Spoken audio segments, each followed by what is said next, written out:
द्वारपाल बन करके द्वार की रक्षा करता है। भगवान की लीला देखिए प्रभु। उसी समय तस्मिन् एव समये, उसी समय भगवान भूत भावन सरकार वहां आ जाते हैं। तस्मिन् एव काले तो शिवो द्वारि समागतः। उसी समय भगवान शिव द्वार पर आ जाते हैं और अंदर जाने का प्रयास करते हैं। जैसे ही वो पैर बढ़ाते हैं, बालक अपनी लाठी जो हाथ में लिया था उसको लगा करके भगवान को रोक देता है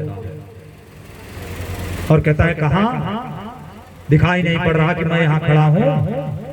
बिना मेरे पूछे तुम अंदर चले जा रहे हो? इतनी धृष्टता, इतनी बड़ी शरीर तुमको दिखाई नहीं दी और तुम कौन हो, कहां से आ गए हो नंग धड़क बन करके? निकल जाओ यहां से। भगवान भूत भावन भोलेनाथ आश्चर्यचकित रह जाते हैं कि अरे यह कौन है जो मुझे मेरे ही घर में जाने से रोक रहा है?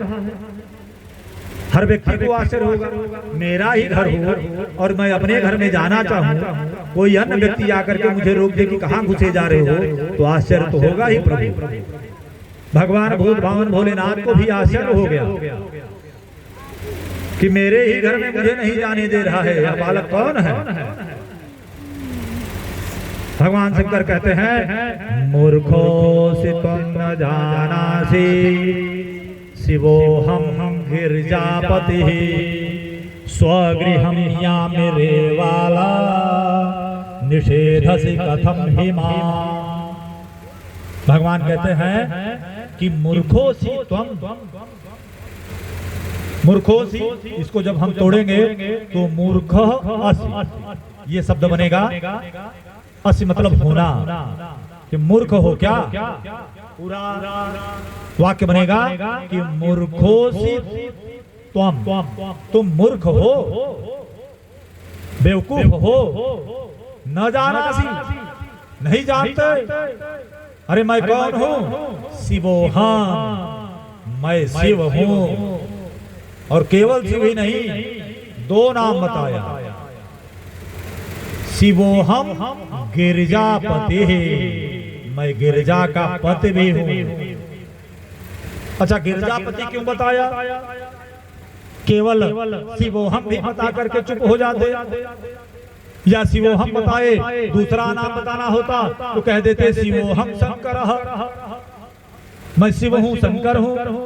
लेकिन गिरिजापति क्यों लिया? वेदव्यास ने क्यों लिखा? इसलिए लिखा कि यहाँ गिरिजापति का ही निवास है, मैया पार्वती ही रहती है। इसलिए बालक को यह संदेह न हो कि मैं कोई अन्य व्यक्ति हूँ। और दूसरी बार कहा गिरिजापति, कि मैं गिरिजापति हूँ, संदेह मत रखो, मैं गिरिजापति हूँ। और क्या कहा? तो कहते हैं कि स्वगृहं यामिरे, मुझे अपने ही घर जाने में, अपने ही घर के अंदर जाने से निषेधसि, निषेध कर रहा है, रोक रहा है। कथम हिमाम, कैसे मुझको मेरे ही घर में जाने से रोक रहा है? मूर्खोसी त्वं, मूर्ख हो, नहीं जानते। वो बालक कहता है, चलिए आप जो भी हो, राजा महाराजा, शिव हो शंकर हो, इससे मुझे कोई फर्क नहीं पड़ने वाला। आप जो भी हैं, मैं तो केवल अपनी मैया का ही दास हूं। जब तक मेरी मैया नहीं मुझे आदेश देंगी, तब तक मैं आपको प्रवेश नहीं करने दूंगा। किसी भी शर्त पर आप अंदर नहीं जा सकते। अब बाबा बड़े असमंजस में पड़े। तो भैया जैसे जो बड़े आदमी आते हैं, उनके साथ उनके दो चार गण लगे रहते हैं। तो जब विवाद की स्थिति बनती है ना, तो ये जो बड़े आदमी हैं ये पहले अपने गणों को भेज देते हैं कि जाओ पहले तुम ही लड़ो। बाबा जब ये सुनते हैं तो चुप हो जाते हैं, मौन हो जाते हैं, तो अपने गणों को भेज देते हैं। उनके गढ़ जाते हैं और बालक से कहते हैं कि कुतः आया से तुम कहां से आए हो, कौन हो, जानते नहीं? चराचर जगत के स्वामी, चराचर जगत के मालिक भगवान भूत भावन सरकार हैं ये, और ये इन्हीं का घर है जिसकी तुम रक्षा करने के लिए दरवाजे पर खड़े हो। उनके ये पति हैं, तुम इनको नहीं जाने दे रहे हो। भगवान गणेश जी ने कहा कि ऐसा है कि मैं न आपको जानता हूं न उनको जानता हूं। उनके मस्तक पर नहीं लिखा है कुछ भी, और न तो मैया ने मुझे ये कहा था कि हाँ कोई आएगा तो आने देना। अगर इनको आने के लिए अगर इनका घर होता तो मैया मुझे ये निर्देश देती, एक व्यक्ति आएगा जो बागंबर पहने रहेगा, त्रिशूल लिए रहेगा, सर्पों की माला पहन के रखेगा, तो उस व्यक्ति को आने देना। मैया ने ऐसा कोई निर्देश मुझे नहीं दिया है। मैया ने केवल एक शब्द मेरे से ये कहा है, एक आदेश दिया है कि वो चाहे कोई भी हो किसी को अंदर मत आने देना। तो मैं किसी को नहीं जानता और न तो किसी को अंदर जाने दूंगा। और अगर तुम लोग जबरदस्ती जाना चाहते हो तो आओ मेरे साथ युद्ध करो। भगवान गणेश जी अपनी लाठी लेकर के तैयार हो गए। रुद्रगण वापस आते हैं और भगवान से सारी बात बताते हैं कि प्रभु ये बालक बहुत धृष्ट है, मान नहीं रहा है। भगवान कहते हैं अरे फिर से जाओ, तुम लोग एक बालक की बातों को सुनकर के चले आए, जाओ उसे हटाओ जल्दी से। सारे गण पुनः आते हैं गणेश जी के पास और गणेश जी से कहते हैं रे रे त्वं श्रुण्वै बालवला किं परिभाषसे, कि अरे दुष्ट बालक तेरे में अभी लड़कपन है, तू अपनी ये लड़काई वाली बुद्धि जो है ना इसको छोड़ दे और परमात्मा को अंदर जाने दे। गणेश जी कहते हैं नहीं, किसी भी शर्त पर मैं अंदर नहीं जाने दूंगा। कोलाहल की आवाज मैया अंदर सुनती है तो अंदर से अपनी सखियां, अभी सखियां बची हैं भैया, जया विजया, अपनी सखियों को विजया को कहती हैं कि जाकर के गणेश जी से बोल दो, उस बालक से बोल दो तो किसी को अंदर न आने दे। दोबारा विजया आती है और बालक से कहती है कि बालक कुछ भी हो जाए आप किसी को अंदर मत आने दीजिएगा। अब गणपति महाराज आश्वस्त हो गए पूरी तरीके से और उन्होंने सीधे सीधे शब्दों में कहा कि अब हम किसी को नहीं जाने देंगे।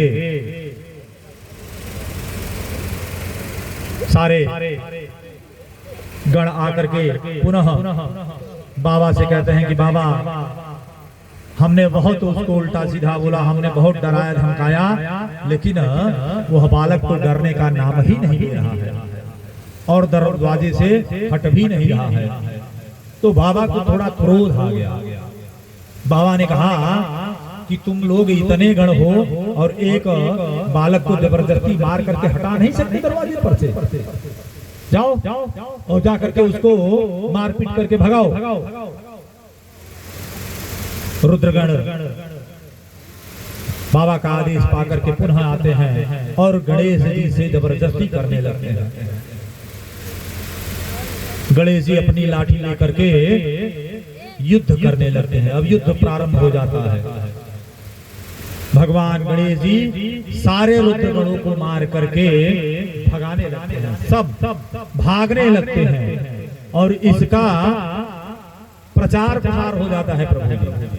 जब कोई नामी व्यक्ति के साथ कोई घटना घटती है तो बहुत जल्दी फैलती है। अब त्रिलोकी में देवताओं के पास यह खबर पहुंच गई कि एक पता नहीं कहां से कोई बालक आया है और वह शिव को अंदर नहीं जाने दे रहा है और शिव गणों को मार करके भगा भी रहा है। वेद व्यास जी ने लिखा, एतस्मिन् समये चैव सर्वेश सुरेश्वरा प्रेरिता नारदेनेह देवा सर्वे समागमा।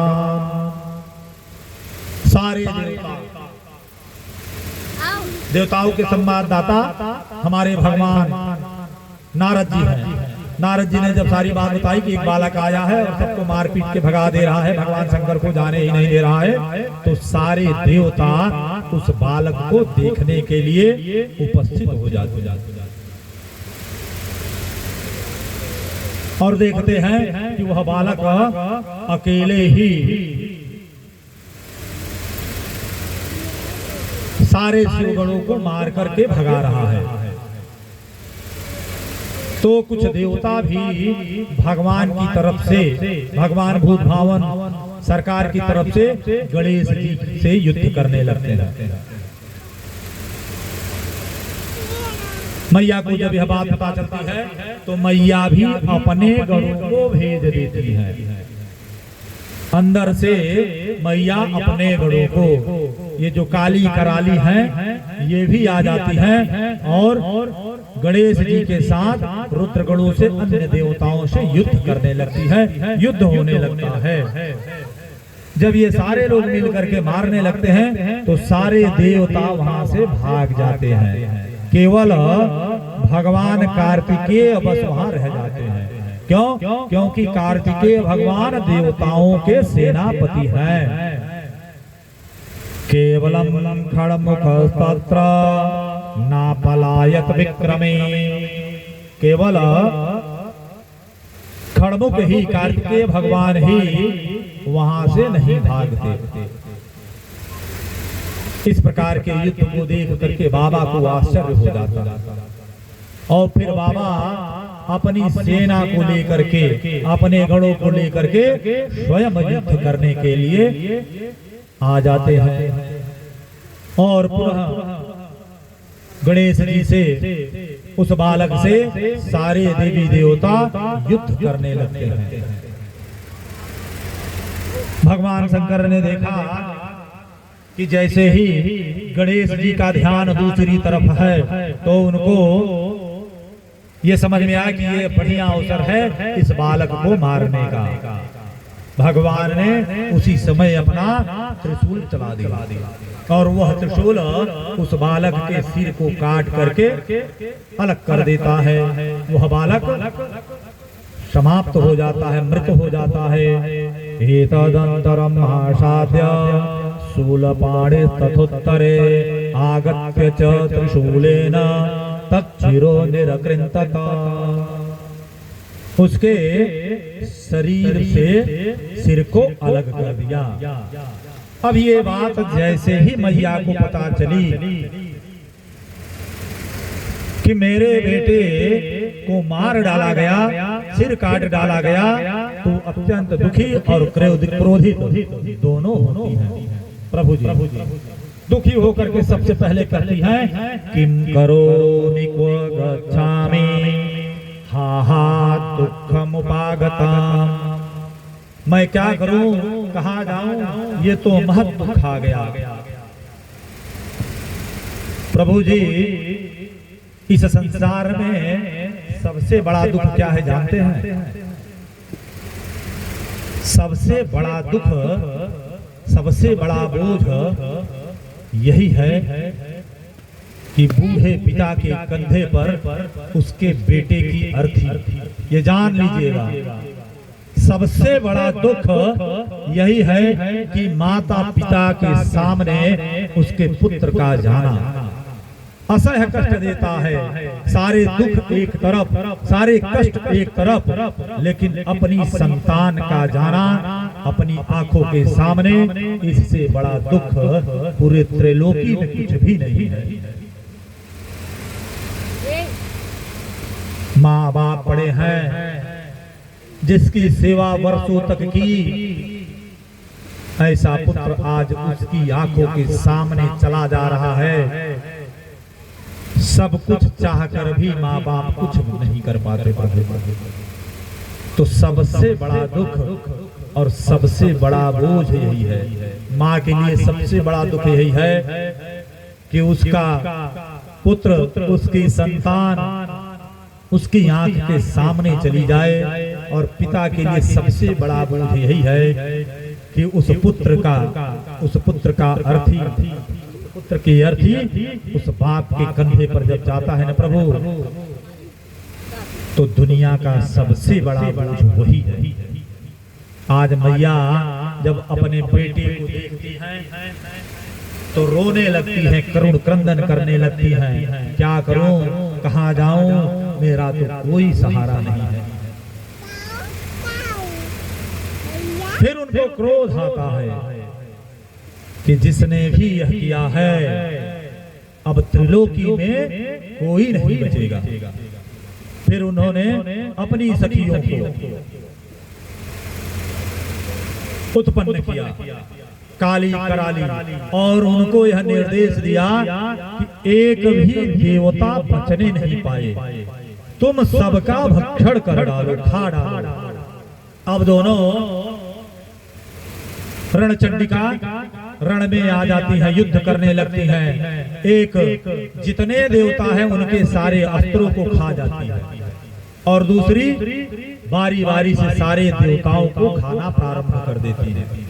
ऐसा लगता है कि ये दोनों मिल करके त्रिलोकी को देवता विहीन कर डालेंगे। देवताओं ने जब इस प्रकार देखा तो भगवान शंकर के साथ जाकर के मैया की स्तुति करने लगे कि मैया हमसे अपराध हो गया, जगदम्बा नमस्तुभ्यं शिवायै च नमोस्तुते चंडिकायै नमस्तुभ्यं कल्याणै च नमोस्तुते शरणागत दीनार्थ परित्राण परायणे सर्वस्यार्ति हरे देवी नारायणि नमोस्तुते सर्वस्वरूपे सर्वेशे सर्वशक्ति समन्विते भयभ्यस्त्राहि नो देवी दुर्गे देवी नमोस्तुते। इस प्रकार से देवताओं ने नाना प्रकार कई श्लोकों में मैया की स्तुति की। देवताओं ने पूछा कि मैया आपका क्रोध कैसे शांत हो, आप अपने क्रोध को शांत करिए। और अपने इन दोनों देखा कि भगवान भूत भावन भोले शंकर भी यहीं खड़े हैं कि ये दोनों गणिकाएं, ये दोनों दूत भगवान भूत भावन सरकार को भी खा जाएं। तब मैया कहती हैं कि दो शर्त है। वेद व्यास जी कहते हैं कि मत पुत्रो यदि जीवेत तदा संहरणं नहि यथा हि भवतां मध्ये पूज्योऽहं च भविष्यति। दो शर्त। पहला कि मत पुत्रो यदि जीवेत, यदि जीवेत मत पुत्रम, यदि मेरा पुत्र जीवित हो जाए, पहली शर्त कि मेरा पुत्र जीवित हो जाए। दूसरा कि भवताम मध्य, भवताम मतलब आप लोगों के, भवताम इति सर्वेषां मध्य, आप लोगों के बीच में